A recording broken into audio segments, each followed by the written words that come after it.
Did you give your whole life to someone, only to end up forgotten? Martha was 65 when she realized she had no retirement, no partner, and no place left in her own son's life. She had sacrificed everything, for a boy she raised alone after burying her husband, for a future she believed in.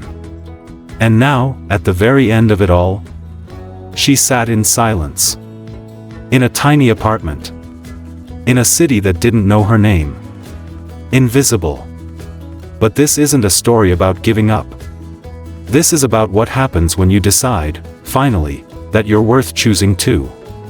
So if you've ever felt pushed aside, unappreciated, or left behind, this story is for you. Martha's quiet life. To everyone on the outside, Martha looked like just another older woman living alone. Quiet. Unassuming. Harmless. But inside that still frame was a life full of fierce love and unspoken heartbreak. She had raised a son. She had buried a husband. She had worked her hands raw for decades. And after all of it, she ended up with nothing but a roof over her head and silence in her heart. For years, she believed aging meant fading away. That if she wasn't useful, she wasn't wanted. That her worth was tied to what she gave, not who she was. Her dreams were simple. Until they were taken. Martha never dreamed of luxury. She didn't need it. What she wanted was simple. Evenings on the porch with her husband Tom, watching the Kentucky sky turn pink. Sunday dinners with her son. Maybe grandkids someday. A quiet life. A life full of love. But the universe doesn't always honor the plans we hold closest. The day everything changed. It was a cold morning when it happened. Tom kissed her forehead, filled his thermos, and whispered, "Don't wait up, hun." He never came back. The call came just after noon. A foreman with a heavy voice. A collapsed scaffolding. Gone before the ambulance arrived.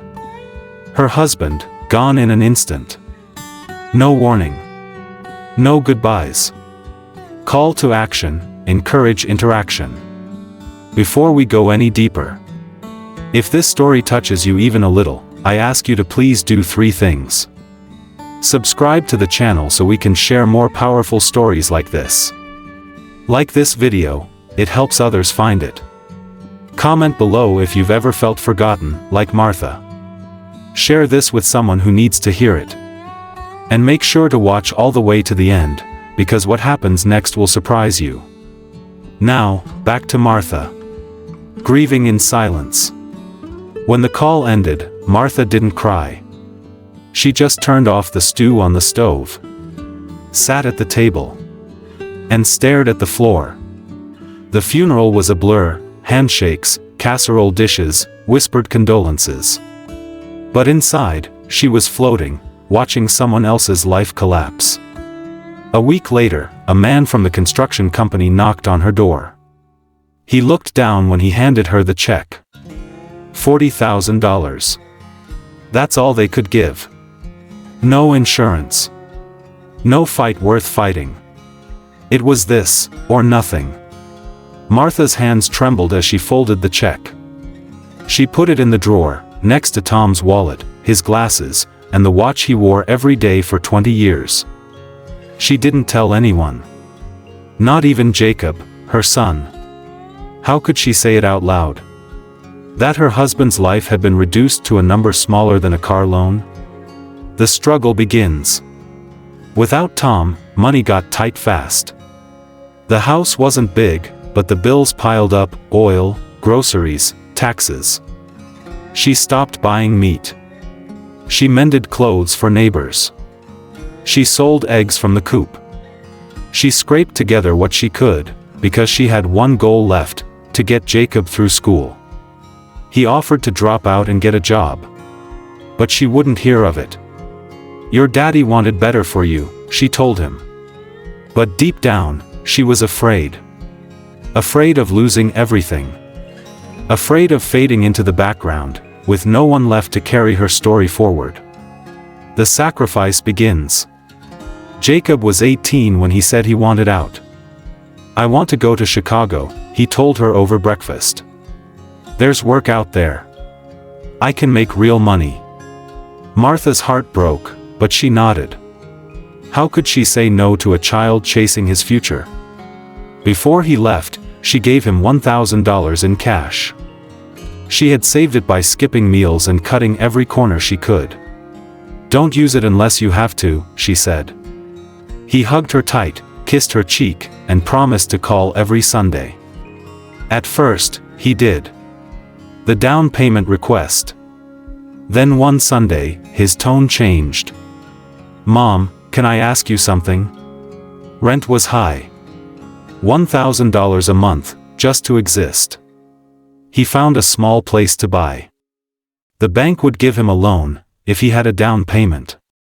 And he needed her help. He was talking about the money. Tom's money. The last piece of him she had left. She froze. That money was sacred. It was emergency only. Her safety net. But Jacob's voice was soft, full of hope. "It's for us, Mom. For you too. Someday I'll bring you here. You won't have to worry anymore." She wanted to believe him. So she said yes. The giving doesn't stop. She went to the bank the next day. Transferred every last dollar.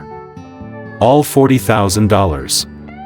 He bought the apartment, bare walls, a mattress on the floor, one window looking out over the city skyline. He sent her a picture.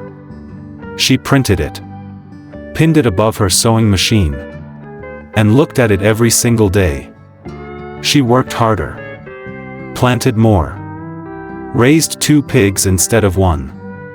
Sewed through the holidays. And mailed him the money. When he came home that first Christmas, she handed him $500 in cash, for paint or furniture. He smiled, took it, and said nothing more. She never asked for anything back. Because just seeing him happy, that was enough. Or so she told herself. The wedding that wasn't meant for her. Martha didn't tell a soul. For 3 days, she said nothing. She folded the wedding invitation and placed it next to Jacob's photo on her nightstand. Each night she stared at it and wondered. Was I not meant to know? Or did he simply forget that I'd want to be there? On the 4th day, she made a choice.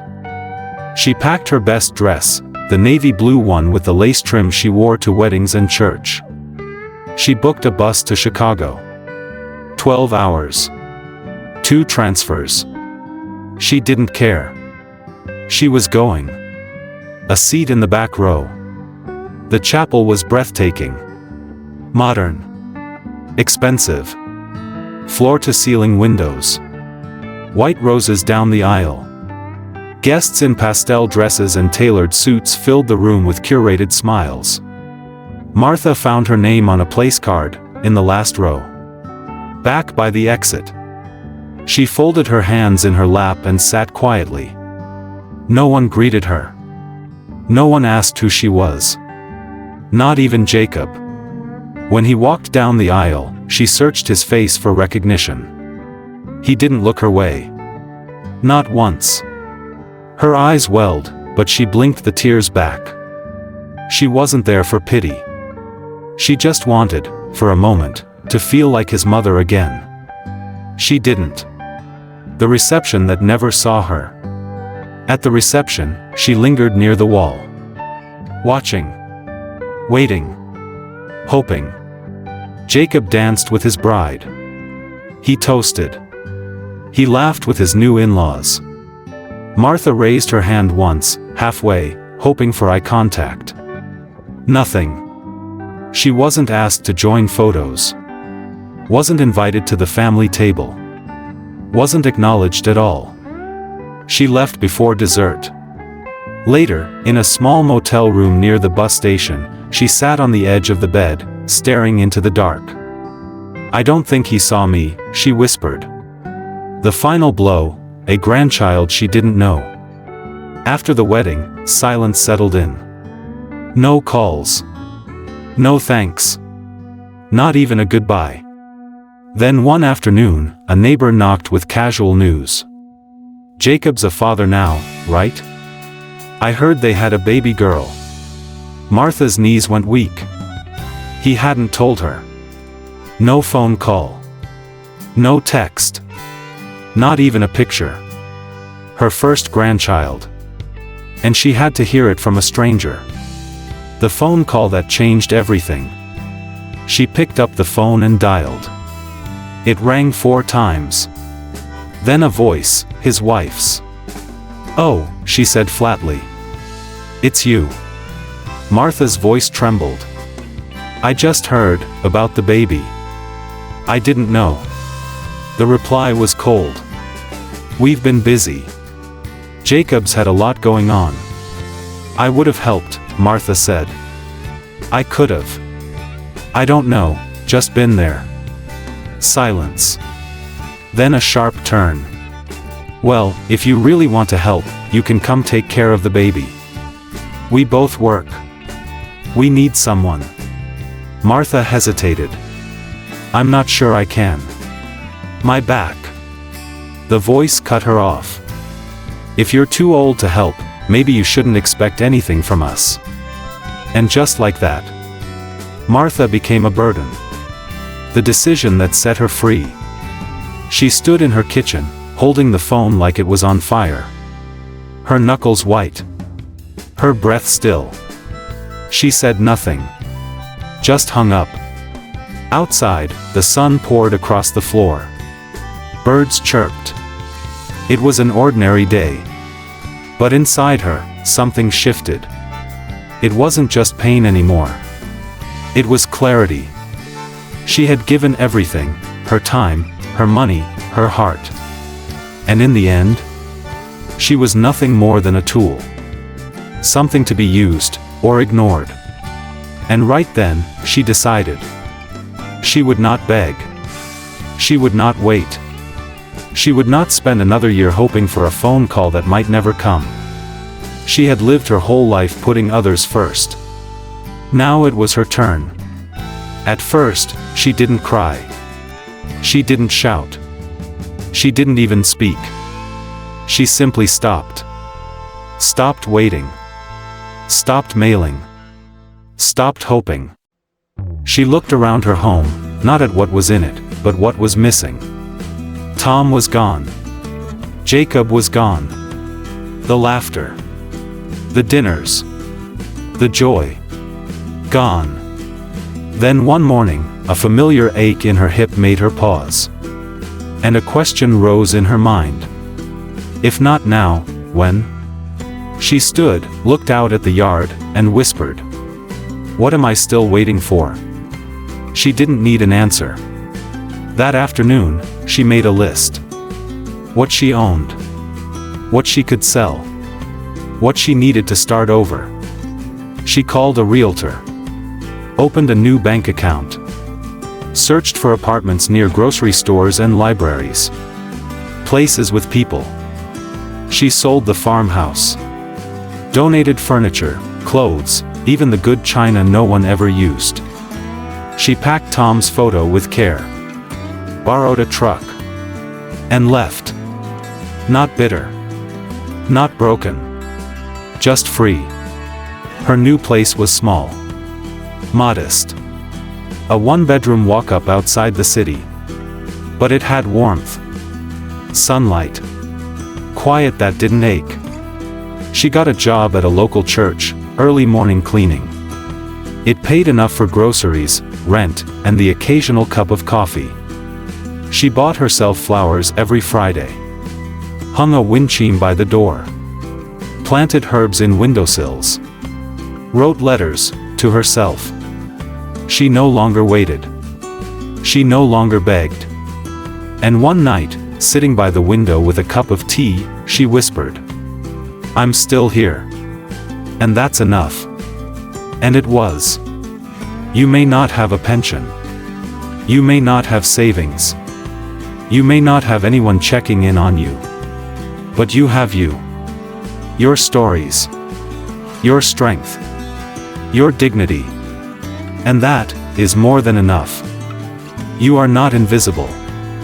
You are not a burden. You are not alone. You are a woman with wisdom. A heart that still beats. And a right to peace, on your own terms. So choose yourself. Today. Just like Martha did. And if you felt seen by this story, please subscribe, comment, like this video, and share it with someone who needs to hear they still matter. Because they do. And so do you.